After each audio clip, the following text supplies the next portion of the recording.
Ang malaking halaga ng hininalang shabu ang muling nasabat ng mga operatiba ng Cebu City Police sa isang ikinasang anti-illegal drugs operation sa sitio Santo Niño, Cogon, Pardo, Cebu City. Nasa 850,000 piso ang halaga ng nakumpisang kontrabando na itinuturing na malaking tagumpay sa patuloy ng kampanya laban sa iligal na droga sa lungsod. Patrolwoman Judith Nicanor sa report.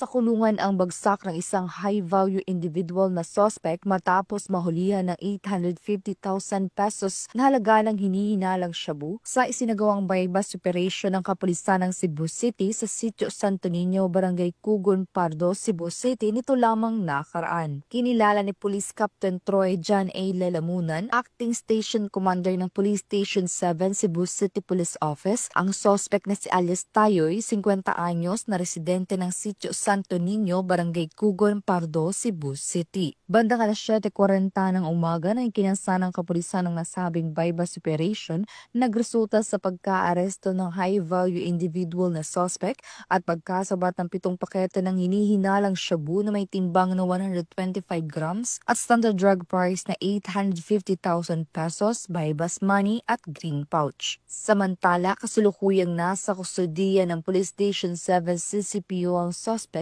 at maharap sa kasong paglabag sa Republic Act 9165 o Comprehensive Dangerous Drugs Act of 2002. Illegal drugs continue to pose a serious threat to the safety and well-being of our community. Illegal drugs does not only destroy the lives of the user, but also breaks family and fuel criminal activities. Let us work together to stop the spread of illegal drugs in our community. Say no to drugs and choose a healthier, safer, and brighter future for yourself and your loved ones. Be aware of your surroundings. Report any suspicious drug activities to the PNP.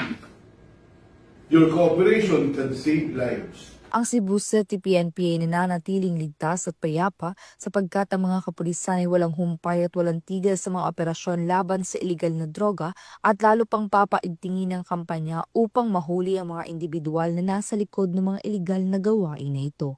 Mula dito sa Central Visayas, ako yung Police News Network Correspondent, Patrolwoman Judith Nicanor, alagad ng batas, tagataguyod ng Balitang Pulis.